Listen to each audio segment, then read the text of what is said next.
नमस्कार दोस्तों, कैसे हैं आप लोग। आपका हमारे यूट्यूब चैनल में स्वागत है। भारत में ट्रेन की सीटी सिर्फ एक आवाज़ नहीं, वो लाखों उम्मीदों की धड़कन है। हर सुबह जब ट्रेनें देश के कोने कोने से निकलती है तो उनके साथ चलता है सफ़र, सपनों और संघर्षों का। लेकिन कभी कभी ये ट्रेन जिंदगी का रास्ता नहीं, मौत की मंजिल बन जाती है। भारत के इतिहास में ऐसे सैकड़ों हादसे हुए जिन्होंने परिवारों, शहरों और पीढ़ियों की यादों में गहरा जख्म छोड़ा। बालासोर 2023, फिरोजाबाद 1995, बिहार 1981 और गैसाल 1999, हर नाम एक चीख है, हर तारीख एक सबक है। भारतीय रेलवे सिर्फ एक परिवहन साधन नहीं बल्कि एक देश की जीवन नसों की तरह है। साल 1853 में जब पहली ट्रेन बॉम्बे से थाने तक चली थी, किसी ने नहीं सोचा था कि एक दिन यह व्यवस्था दुनिया की सबसे बड़ी रेल नेटवर्कों में से एक बन जाएगी। टोटल 68,000 किलोमीटर लंबा नेटवर्क, 14 लाख कर्मचारी, रोजाना 23 मिलियन यात्री और हर साल 1.2 बिलियन टन माल का परिवहन। बस परिवहन पर इसी विशालता में छिपे हैं खतरे, हर ट्रैक पर, हर स्टेशन पर, हर इंजन में, क्योंकि इतनी बड़ी प्रणाली में एक छोटी सी चूक भी सैकड़ों जिंदगियां ले सकती है। भारत के प्रमुख रेल हादसे। पहला, बिहार ट्रेन हादसा 1981, स्थान था मानसी, सहरसा, बिहार, 6 जून 1981, लगभग मौतें हुई 235। ये हादसा भारत का तीसरा सबसे बड़ा रेल हादसा था। तेज मानसूनी बारिश के बीच यात्रियों से भरी ट्रेन एक पुल पर चढ़ी, लेकिन अचानक हवा के झोंके और फिसलन के कारण नदी में गिर पड़ी। डब्बे पानी में समा गए और यात्रियों को बचाने का कोई मौका नहीं मिला। उस दिन बिहार की कोसी नदी ने सैकड़ों सपनों को निगल लिया। अब बात करते हैं दूसरा फिरोजाबाद रेल हादसा सन 1995, स्थान फिरोजाबाद, उत्तर प्रदेश में, तारीख 20 अगस्त 1995, जिनमें 358 मौतें हुई। रात के 2 बजे कलिंदी एक्सप्रेस एक नीलगाय से टकराकर ट्रैक पर रुक गई। उसी पटरी पर पीछे से आ रही थी पुरुषोत्तम एक्सप्रेस, सिग्नल नहीं मिला और फिर जो हुआ वो भयानक था। एक जोरदार धमाका और दर्जनों डिब्बे कुचल गए। ट्रेन के डब्बे से टेढ़े हुए जैसे खिलौने हो। प्रियदर्शनी ने कहा, इस हादसे के बाद देश ने पहली बार रेल सिग्नलिंग सिस्टम के आधुनिकीकरण की जरूरत को समझा। अब बात करते हैं तीसरा घटना, खन्ना रेल हादसा सन 1998, स्थान खन्ना, पंजाब में, जो एक ट्रेन अचानक ट्रैक पर रुक गई। दूसरी पीछे से 100 किलोमीटर प्रति घंटे की रफ्तार से आकर एक टकरा गए। सैकड़ों यात्री उस वक्त सो रहे थे, जागे तो उस जख्मी थे या फिर किसी परिजन ने को ढूंढने रहे थे। रेलवे ने इसे कम्युनिकेशन फेलियर कहा, लेकिन असल में एक चेतावनी थी। मानव त्रुटि भी मशीन जितनी खतरनाक हो सकती है। अब बात करें चौथे घटने की, गैसाल ट्रेन हादसा सन 1999, स्थान गैसाल, पश्चिम बंगाल, तारीख 2 अगस्त 1999, टोटल मौत हुई 285। अवध असम एक्सप्रेस और ब्रह्मपुत्र मेल, दो सुपरफास्ट ट्रेन एक ट्रैक पर आमने सामने आ गई। सिग्नल की गलती से दोनों टकराए और पूरा इलाका आग के गोले में बदल गया। टक्कर इतनी जोरदार थी कि 17 डब्बे धुएं में बदल गए। माँ, मैं जल रहा हूँ, ये शब्द एक यात्री के मोबाइल में रिकॉर्ड हुए थे। यह हादसा भारत के टॉप 5 डेडलिस्ट ट्रेन एक्सीडेंट में गिना जाता है। अब बात करें पांचवा, तो रफीगंज हादसा 2002, स्थान औरंगाबाद, जगह बिहार, तारीख 10 सितंबर 2022, टोटल मौत हुई 120 प्लस। रात के 10:30 राजधानी एक्सप्रेस एक पुल पार करते वक्त अचानक नीचे नदी में जा गिरी। जांच में पता चला कि ट्रैक की फिश प्लेट्स हटा दी गई थी। संभावना जताई गई कि नक्सलियों द्वारा दी गई तोड़फोड़ थी। यह हादसा याद दिलाता है कि भारत की रेलवे सिर्फ प्राकृतिक खतरे में नहीं बल्कि राजनीतिक और आतंकी खतरे से भी है। छठे की बात करें तो पटना एक्सप्रेसवे हादसा 2016, स्थान पुकरायन, कानपुर, उत्तर प्रदेश, तारीख 20 नवंबर 2016, जिनमें मौतें हुई 150 प्लस। ट्रेन रात में 100 किलोमीटर प्रति घंटे की स्पीड से दौड़ रही थी। अचानक पटरी टूटी और ट्रेन के 14 डब्बे पलट गए, कुछ डब्बे पूरी तरह कुचल गए।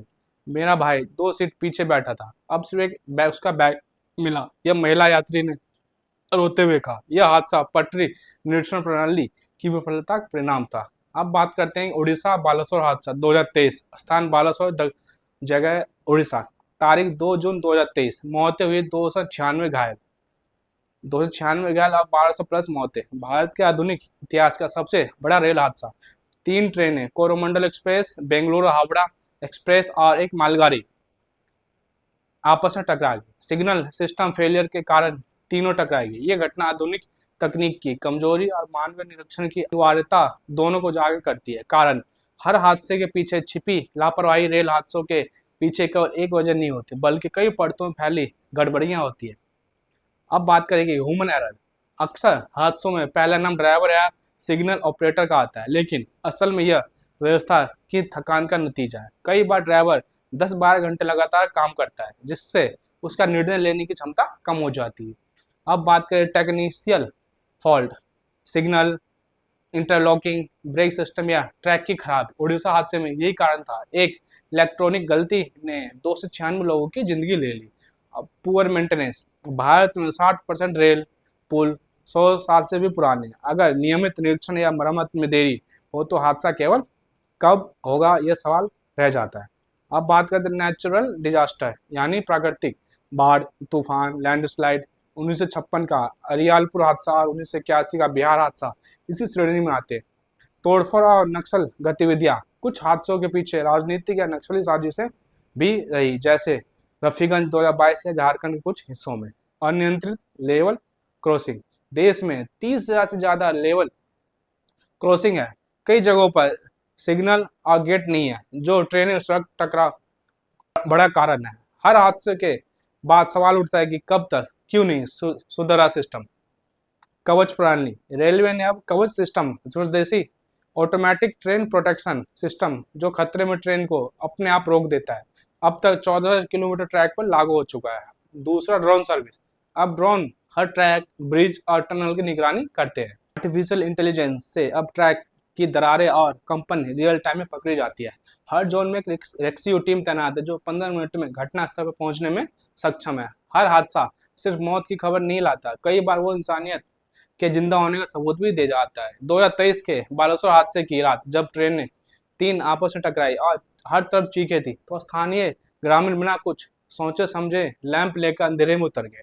हमारे पास टॉर्च नहीं थी, मोबाइल से रोशनी कर रहे थे। एक ग्रामीण ने कहा, लाशें जिंदा लोग सब मिले हुए थे, लेकिन हर किसी की कोशिश थी किसी को जिंदा बाहर निकालो। रेलवे के जवान, एनडीआरएफ टीमें, डॉक्टर और सामान्य नागरिक सैकड़ों ने मिलकर उस रात 1200 से ज्यादा जिंदगियां बचाई। यह साबित करता है कि हादसे सिर्फ दर्द नहीं लाते, बल्कि देश की एकता को और करुणा को शक्ति भी दिखाते हैं।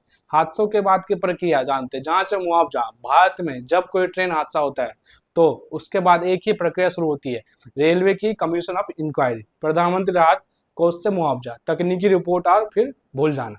जांच रिपोर्टों में जो भी कुछ सामने नहीं आती, सन 1981 से 2023 तक हुई 100 बड़ी रेल दुर्घटनाओं में से केवल 12 रिपोर्टें सार्वजनिक हुई, बाकी फाइलों में दब गई क्योंकि उनमें लापरवाही या दोष का जिक्र था। उदाहरण 2016 इंदौर पटना हादसे की रिपोर्ट में लिखा गया, ट्रैक निरीक्षण समय पर नहीं हुआ था, लेकिन किसी अधिकारी को नौकरी से निकाला नहीं गया।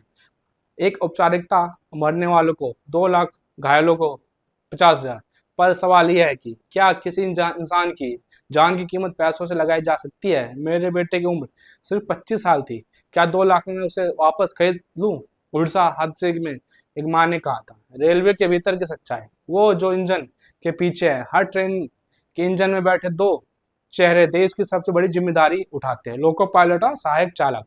वो दिन रात सफर करते हैं, कई बार 12-14 घंटे लगातार, और उसी थकान के बीच उन्हें सेकंडों में फैसले लेने होते हैं। ट्रेन चलाना सिर्फ एक नौकरी नहीं, बल्कि ये एक जिम्मेदारी का इम्तिहान है। कई ड्राइवर नींद में होते हुए भी ट्रेन चलाते हैं।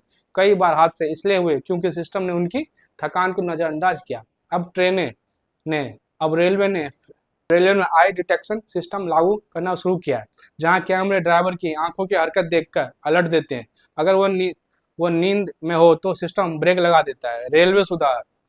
तकनीक की दिशा में भारत हर हादसे के बाद एक सवाल जरूर उठता है, क्या अब सबक लिया गया? और इस बार जवाब है हाँ, धीरे धीरे। बात करें कवच प्रणाली। यह कवच प्रणाली 2.0 यह भारत की सबसे बड़ी सेफ्टी इनोवेशन है। यह एक एआई संचालित तकनीकी है जो 2 ट्रेनों के बीच दूरी और सिग्नल की स्थिति देखकर ऑटोमेटिक ब्रेक लगाती है। अगर यह सिस्टम उड़ीसा हादसे में होता तो 3 ट्रेनें अपने आप रुक जाती। 2025 तक इसका लक्ष्य है कि golden quadrilateral route Delhi, Mumbai, Chennai, Kolkata पर कवच लागू हो। Smart signalling system. अब पुराने मैकेनिकल सिग्नल को हटाकर पूरी तरह डिजिटल जीपीएस आधारित सिग्नल लगाए जा रहे हैं। हर ट्रेन की स्थिति अब रियल टाइम में कंट्रोल रूम तक दिखती है। एआई अब मौसम, ट्रैक, वाइब्रेशन और गति को ध्यान में रखकर रूट का निर्णय लेता है। अब रेलवे के पास 600 से ज्यादा सर्विलेंस ड्रोन है जो रोजाना ट्रैक की जांच करते हैं। ड्रोन अब उन जगहों का भी स्कैन करते हैं जहां इंसान नहीं पहुंच सकते, जैसे पुल, घाट या जंगल। ट्रैक, एआई और आईओटी सेंसर जब ट्रेन के हर पुर्जे की हेल्थ कंडीशन रिपोर्ट तैयार करते हैं। अगर किसी इंजन में कंपन ज्यादा हो या ट्रैक में हल्की दरार हो तो सिस्टम पहले ही चेतावनी कर देता है। अब बात करें कि यात्रियों को मोबाइल पर नोटिफिकेशन मिलेगा अगर कोई आगे दुर्घटना या बाढ़ या ट्रैक चेंज हो। यह सिस्टम रियल टाइम में जीपीएस और वेदर एपीएस से जुड़ा है। यात्रियों की जिम्मेदारी है, सुरक्षा सिर्फ सरकार की नहीं। अक्सर हादसे सिर्फ सिस्टम की गलती से नहीं बल्कि यात्रियों की लापरवाही से भी होते हैं। चलती ट्रेन में चढ़ना या उतरना, गिरकर चोट या मृत्यु या मौत, ट्रैक पार करते समय मोबाइल में लगे रहना, ट्रेन से टकराना, दरवाजे पर बैठना या सेल्फी लेना, गेट न बंद करना, वाहन से क्रॉस करना, ट्रेन सड़क दुर्घटना। रेलवे हर साल रेल सेफ्टी वीक मनाता है, लेकिन असली सुरक्षा तभी आएगी जब हर यात्री खुद जिम्मेदारी लेगा। सुरक्षा सिर्फ रेलवे की नहीं, हर उस इंसान की है जो ट्रेन में बैठता है। अब बात करेंगे स्मार्ट रेल मिशन 2030, भविष्य की नई दिशा। भारत का लक्ष्य है कि 2030 तक जीरो एक्सीडेंट रेलवे सिस्टम। इस मिशन के तहत कई बड़े बदलाव हो रहे हैं। पहला, हर जोन में एक वर्चुअल कंट्रोल सेंटर होगा जहां सभी ट्रेनों की मूवमेंट एक ही स्क्रीन पर देखी जाएगी। हर स्टेशन और पुल का 3D मॉडल तैयार किया जा रहा है उधर, और ड्रोन स्कैनिंग से यह डेटा हर महीने अपडेट होगा। नई ट्रेनों में अब सोलर ब्रेक सिस्टम और इमरजेंसी बटन होंगे, SOS। यह बटन किसी भी यात्री को सीधे रेलवे हेल्प डेस्क से जोड़ देगा। AI ट्रेन के अंदर यात्रियों को अलर्ट देगा, जैसे सामने भारी बारिश है, स्पीड घटाई जा रही है, या यह सिस्टम 2026 तक सभी राजधानी ट्रेनों में आएगा। कुछ हादसों के बाद ऐसी कहानियां सामने आई जो आंसू भी लाती है और उम्मीद भी। बालासोर की माँ, मैं अपने बेटे को खोज रही थी। उसने कहा था, माँ मैं 2 घंटे में पहुंच जाऊंगा। अब उसकी फोटो रेलवे के नोटिस बोर्ड पर है। फिरोजाबाद की बहन, भाई के लिए राखी खरीदी थी पर स्टेशन पर सिर्फ उसका टिकट मिला।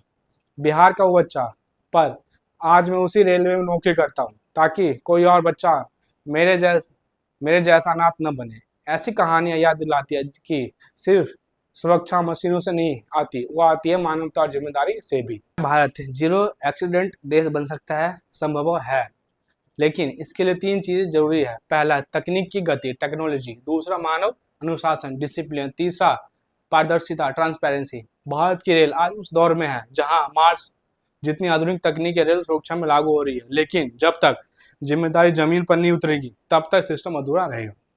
अगर ये रुझान जारी रहे तो भारत 2030 तक दुनिया का सबसे सुरक्षित रेल नेटवर्क बन सकता है।